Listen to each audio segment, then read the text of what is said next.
And we're live from the Riverside press box up here in Middlesbrough ahead of Ipswich Town's latest championship fixture against the side that currently sits second in the championship table. Rob Edwards' side. We'll come on to them in a minute as a few of you start to join me live. I'd love to hear your thoughts ahead of this one. First of all, let's go through the Ipswich Town team news. An easy one today, unchanged from the East Anglian derby victory against Norwich prior to the international break. And that means, to give you a reminder, the team is thus: in goal, Alex Palmer; right back, Darnell Furlong; centre half, Stara O'Shea; and Cedric Keepray keeping his place after, in many people's eyes, a man of the match performance against the Canaries. Left back, Leif Davis; central midfield, Azul Matasiwa and Jens Kjuster. We just wondered whether there might be some rotation at the top end of the pitch as the games start to come thick and fast again, but no, it's the same four at the top end of the pitch, which is Sindre Vala Ageli on the right, Sammy Schmodix, who withdrew from the Republic of Ireland squad with a setback to that troublesome ankle of his over the last few days, but he's overcome that to start again tonight. On the left, Jaden Philogene. He's on fire at Portman Road. Can he get a goal away from home? Let's see. And George Hurst keeping his place up front, which means the bench, a strong-looking bench, which we're becoming accustomed to. Christian Walton. Let's try and do this in positional order. Jacob Greaves, Ashley Young, Jack Taylor, and then Marcelino Nunez, Casey McAteer, Chuba Akpom, back at his former club, Middlesbrough, where he got the golden boot only a couple of years ago.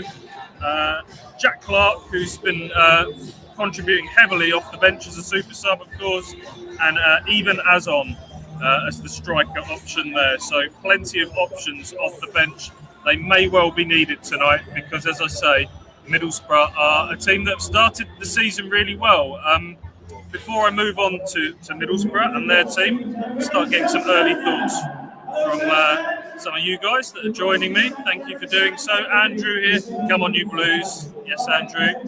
Feels like early in the season still, but it does still feel like this could be a significant moment, couldn't it, in this early rebirth of Ipswich Town in terms of a new team under Kieran McKenna. Tom, I love this feature. Glad you're enjoying it, Tom. Nice to do some more interactive stuff and show you that we've got boots on the ground here. Warren predicted a big performance tonight. Town to open up their away win account in a feisty and tight affair. Warren, I would agree with you in terms of this being a tight affair. Everything points towards that. Ipswich, as we know, slightly slow start to the season as a new team finds its feet back in the championship, but been some good progress, hasn't there, in recent weeks with Sheffield United 5-0, Portsmouth 2-1, far more comfortable than the scoreline suggests. Solid away performance at Bristol City, 1-1. Take that. Wasn't amazing, but it's a good solid away point, I think, in the circumstances. And then that East Anglian derby win, long awaited prior to the international break. The next step forward for this team is to get a win on the road. What have we had so far away from home? I'm going to get the results up to get the full list. But we've had obviously the abandoned game at Blackburn where they were 1-0 down with 10 men before the action got called to a halt. A 1-0 defeat at Preston where they got the early penalty. Parked the bus. Ipswich didn't really have any solutions to that. I've mentioned the Bristol City game where it wasn't particularly inspiring in attack. Birmingham on the opening day got away with one there really with that late penalty for George Hurst. But yeah, a lot has changed since that opening day, hasn't it? That was a squad still being put together. It's really only from Sheffield United onwards that the squad has been, since the transfer window has shut. And I think there's been some nice signs of progress since then. Can tonight be a big away win? That would feel like a big step forwards, I think, for Ipswich Town. Mark here agreeing. Big statement win would be ideal. Love these videos, says Mark. Thank you, Mark. Yeah, it feels, like I say, early on, Normally you hear the cliche of the table starts to take shape after 10 games. Middlesbrough played 9, Ipswich are obviously one behind on 8. Middlesbrough are second. Will they last the distance? That is interesting, isn't it? I don't think many people had Middlesbrough tipped for promotion this year. This is season number 9 in a row in the Championship for them. Michael Carrick sacked after finishing 10th last year. Rob Edwards, former Luton, Watford, Forest Green, comes in, man who obviously got Luton promoted to the Premier League. And they got off to a bit of a flyer, a real mix of sort of domestic and foreign recruitment over the summer, added to a fairly stable squad and team. They got off to a really fast start, beat Swansea 1-0 opening day, won 3-0 at Millwall off the back of that, 2-1 at Norwich, and then 1-0 at home to Sheffield United. 4 straight wins, a draw at Preston off the back of that. Then they beat West Brom at home, absolutely flying. But they come into this one with their form having tailed off slightly, heading into the last international break. It's now 1 win in 5. As I say, off the back of that West Brom win, they drew at Southampton, 1-1. They drew 0-0 at home to Stoke, and they lost 1-0 to Portsmouth just before the international break. And by all accounts, weren't amazing in that performance. The general verdict on them, from those that know them best, is that they're really solid, really compact, give away very few chances, and the stats back that up in terms of the meanest defence in the Championship. Only 6 goals conceded so far. But maybe petered off in attack at the moment. Probably a bit like Ipswich, still finding their feet with some different players at the top end of the pitch. So what does that mean for tonight? Ipswich aside, yet to really click as an attacking force away from home. Middlesbrough not giving away many goals and chances. I think everything points towards a draw, if I'm honest.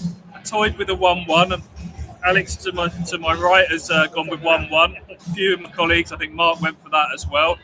I plumped for 0-0 in the end. I was halfway between that and Ipswich snatching it, 1-0. And with the bench maybe playing a part. I got a sneaky feeling, maybe it's because I had a good chat with him for an exclusive interview over the international break, that even Azon might be a match winner off the bench tonight. That it could be a bit of a war of attrition, and the subs, as so often has been the case under Kieran McKenna, certainly outside of the Premier League can make the difference. I hope that's the case, but I went for 0-0. And I'll be honest, before a ball's kicked, without sounding full Mick McCarthy, at this stage of the season, I think a draw here wouldn't be the end of the world. If it's keep winning at home, make Portman Road a fortress. 2 home games coming up, of course, in the next few days. West Brom on Tuesday night. Charlton on Tuesday night. West Brom next Saturday. Hopefully that Portman Road form can continue, and you keep picking up points on the road is normally a pretty good recipe for success, isn't it? Rodney, my friend Rodney Marshall, who I saw this week. Good to see you on the stream, Rodney. Is Alex still sulking after TalkSport disappointment? Let's get some live reaction to that now with fake microphone. Alex, you were due to be on TalkSport tonight, weren't you? TalkSport 2 live, pretty much. What happens? Hugh Woozencroft got stuck in traffic, and now I'm not. Now I'm here. There we go. I don't know if you can hear that. Where is it? There we go. I don't know. It's up there. I think people can hear. Okay. Can I get your reaction to being snubbed by TalkSport pretty much tonight? Yeah. Essentially, my feeling is that BBC 5 Live has clearly always been the superior broadcasting outlet. So, yeah, there you have it. Okay, no hard feelings there from Alex Jones. Thank you for joining me live from the Riverside press box. Who else have we got here with us? Adam, BBC Sport got Agueli as number 10 with Smodics and Philogene on the wings. Is that just a typo? Adam, I'm pretty sure that will be a mistake. I'd be amazed if that suddenly swaps around, given what Philogene's doing out on the left at the moment. I think Agueli's looking lively out on the right-hand side. Wondered if it would take him a little while to get up to speed as an Ipswich Town player. He's young, he's come from Danish football, but I was really encouraged by what we saw against Portsmouth, and I thought he took a real step forward in that Norwich game. He doesn't look overawed at all, does he? In that second half, juggled the ball over someone's head. He plays really nice, incisive forward passes, clip passes into dangerous areas, and he's got a shot on him as well. I think he's we're going to see a Philogene-esque goal from him at some stage, because when he hits it, that ball stays hit. So he was another one, was a bit of an injury doubt going into tonight. He withdrew from the Norway under-21 squad over the international break. Kieran McKenna explained that in the press conference on Wednesday, that he took a heavy knock at Bristol City, took that into the Norwich game, exaggerated a little bit, had some real heavy swelling on his ankle. So they decided to take him out of the Norway under-21 squad, give him a bit of time off training, and he's obviously recovered well enough to feature tonight. So let's see how he does. Who else have we got here? Jamie, 3-0 Town. Hurst, Ageli, Azon. I like it, Jamie. I like the sound of that a lot. Johnny Duncan, 1-1. Schmodix and Hackney to score. Yes, Hayden Hackney, that's a real narrative. Going into this one, the one that got away for Ipswich Town over the summer. Ipswich Town will have had a lot of transfer targets. You have a long list, every club does, going into the summer, and you don't get all of them, of course you don't. And as Kieran McKenna rightly said in his pre-match, a lot of the missed targets probably don't ever make it into the public domain, but Hayden Hackney's search was played out fairly publicly. It's our understanding that a bid, and many people's understanding that a bid in the region of £15 million plus was accepted by Middlesbrough in July time. I think that was early July time, if memory serves me correctly. And then it was up to Hayden Hackney. I believe he came down to Ipswich, he had a look around, he had the big sales pitch, and the man who was in the England under-21 Euro winning squad over the summer opted not to come to Portman Road. I think he was waiting for Premier League interest, was linked to several Premier League clubs, or Premier League clubs were credited with interest. West Ham, Forest, I'm trying to think who else was in there. Everton, Alex has just reminded me. Tentatively, but that never really came to anything. So he waited, that interest didn't come, and in the end he's ended up staying at his boyhood club, his hometown club virtually. He's a Red Car boy, so just down the road from Middlesbrough. I think that would have sparked a lot of anger from Middlesbrough fans if he'd have chosen to come to a championship rival. Certainly for the fee that was being talked about, I think there was a feeling from the natives here that £15 million was cheap for a player of his potential. So he stays and he starts tonight. He hasn't got his usual midfield partner in Aidan Morris alongside him. That's because Morris played for the USA, albeit off the bench in the early hours of Wednesday morning in the States. So he will have only got back late in the week. So he drops out tonight. So how that affects their midfield, because that's a really good, strong, bedded-in partnership. How that affects their midfield tonight, we shall see. But it feels like the central midfield battle could be key this evening. Kieran McKenna, for what it's worth, is pretty happy with how his midfield unit shaped up. In the end, they missed out on Hackney. They ended up getting Jens Kajusta back from Napoli on loan, and of course Marcelino Nunez from Norwich, with Batasiwa having already been in the door. I think we're all pretty happy with those options at the moment, aren't we? Batasiwa fast becoming a fan's favourite. Kajusta and Nunez both showing their qualities. What a rotation option that is. As Johnny says, we've got Kajusta, so happy with that. Something else here from Adam. Anything on the young lad Wilkinson signed from Barnsley today? Yes, we may be outside of the transfer window, but we have some transfer news for you this evening. Ipswich Town have signed, or are certainly on the verge of signing, a young centre-half, left-footed centre-half from Barnsley. Remind myself of his Christian name. Ashley Wilkinson? Sorry, Alex, I'm throwing you... just going to try and get this right, because this was literally breaking news as I arrived at Middlesbrough tonight. Oliver Wilkinson. Here he is. Alex has just got his photograph for you. That's not going to show very well. So he has signed, he's held up the shirt. That came from Fabrizio Romano, transfer guru. Broke that news just as we were arriving at Riverside tonight. So as I say, he's an England under-16 international. Ipswich will pay a significant compensation fee for him. He hadn't signed his professional terms at Barnsley. Talk about lots of Premier League clubs having tracked him. And it continues this academy recruitment drive. Ipswich now a Category 1 academy as of this summer. It means they compete in the PL2. The under-21s have got off to a really good start there, beating Liverpool and Chelsea, John McGrill's side, already this season. While the club's production line is getting up to speed in terms of producing from the local area, which is obviously a big goal, they're going to fill some gaps in the upper age groups for the short term. They've done it already with people like Somto Boniface, left back, who came from Chelsea last season.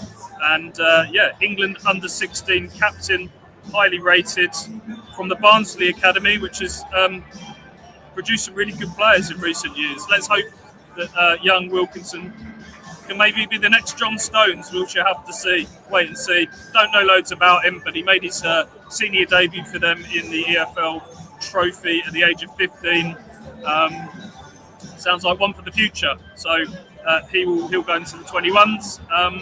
Talk that obviously Ipswich see him as someone that can go on to break into the first team setup further down the line. Well, we'll have to wait and see on that. A couple more before we wrap up. Tom, does a win tonight make a long winning streak likely? Yeah, interesting. Let's have a look at the fixtures ahead, because as I say, we've got these two home games. So it's 3 wins from 4 going into tonight, which feels like a bit of a streak as it is. Obviously only 1 defeat all season for all the talk of a slow start from Ipswich. And then after tonight, Charlton at home Tuesday night, West Brom at home Saturday, QPR away Saturday the 1st of November. I think QPR have made some interesting, exciting, attacking signings. So Loftus Road is, I love going to Loftus Road, tight to the pitch. Always a good atmosphere there. Great pies as well. Looking forward to the pies. Can Ipswich win at QPR? Of course they can. I think they can win everywhere this season if they become the force that we believe and hope that they can be. At home to Watford, off the back of that, who have already changed manager this season. Surprise, surprise. Swansea away, a reunion with Cameron Burgess. Many people's tips for dark horses this season. Wrexham at home, and then we've got that really interesting week now with the rearranged game of 3 away matches on the spin. Hull on a Tuesday night, Oxford on a Friday night, and then that rearranged Blackburn game with everything that comes with it on a Tuesday night. That takes us through to the start of December. So is there a winning run in there? Maybe. How do you define winning streak? How many do you need to call it a streak? 4? 5? I'd be surprised. I'm not sure they're quite ready to do that yet. I hope I'm wrong. But yeah, 2 or 3 wins along the way, going along as they are, a few draws in there, maybe the odd defeat. But I think they put together some sort of streak, hopefully.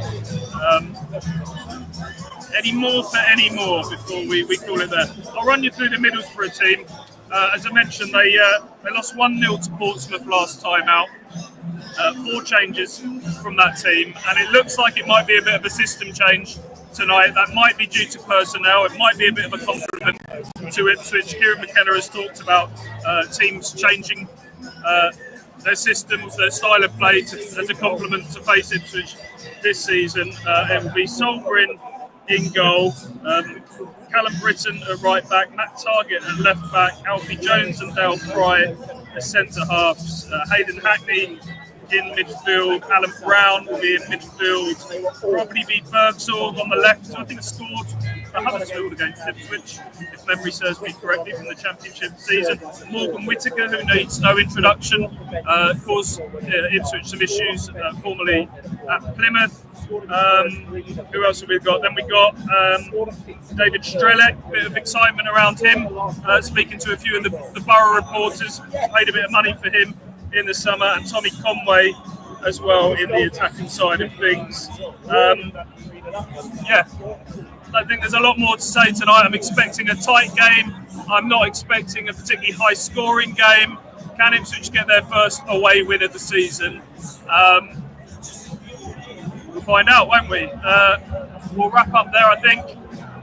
Just a reminder, for those of you who subscribe, you can join me for live text updates. I know a lot of you will be watching it on TV tonight, but if you can't, if you're unable to, I'd love you to join me for that. And then, of course, post-match, we'll bring you all the reaction from the managers, whoever Alex gets to speak to in the mix zone from the Ipswich Town squad. There'll be the usual match verdict tomorrow that I pen, all the usual stuff.